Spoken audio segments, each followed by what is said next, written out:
Now, your Storm Team 6 certified most accurate forecast from meteorologist Kyle Mounts. And a beautiful sunrise this morning across central Indiana. There you can see as we look north out of Indianapolis, you see a little bit of that fog. Visibility not too bad, 9 miles right now in the Circle City. And I think we'll continue to see things improve in the fog department. Big game going on today. The Colts opening the regular season against the Raiders at 1 o'clock. If you're heading out, do some tailgating. Partly sunny at 10 o'clock, 75 degrees. We'll have partly sunny skies.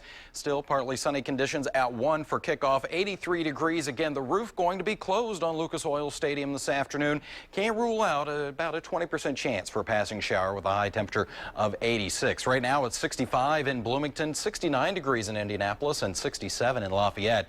As we take a look at the wide view of satellite and radar, things are quiet in the Hoosier State. Back to the west, not the case, but all this rain generally diving down to the south. So it's going to right now impact Springfield heading into St. Louis, Missouri later on this afternoon.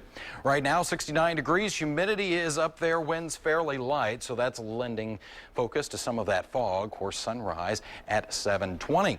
All right, here's what we're looking at in our forecast focus, the ups and downs. What we'll focus on right now, Indianapolis now running a deficit in rainfall for 2013. We're about a quarter of an inch below average for the entire year. Humidity, that's going to continue to be on the way up today, and near record heat Tuesday with high temperatures in the lower half of the 90s. Today, not quite that hot. It will be warm and muggy, though. 85 in Crawfordsville, 85 in Tipton. Will warm to 87 in Mitchell, 86 in Bloomington. Bloomington, Terre Haute, that's going to be our best shot at seeing a shower or thunderstorm later on this afternoon. 86 in Indianapolis and Franklin, 85 and partly sunny in Noblesville. Your 7-day planning forecast shows 89 degrees for Monday. Spotty thunderstorm still possible as a warm front's going to lift through. That will usher in even hotter air for Tuesday. 92 your forecasted high. The record 95 will be up to 90 on Wednesday. System moves through, brings in a late day chance for shower or thunderstorm. Rain chance about 40%, then much cooler as we dry things out. Friday, a high of just 75.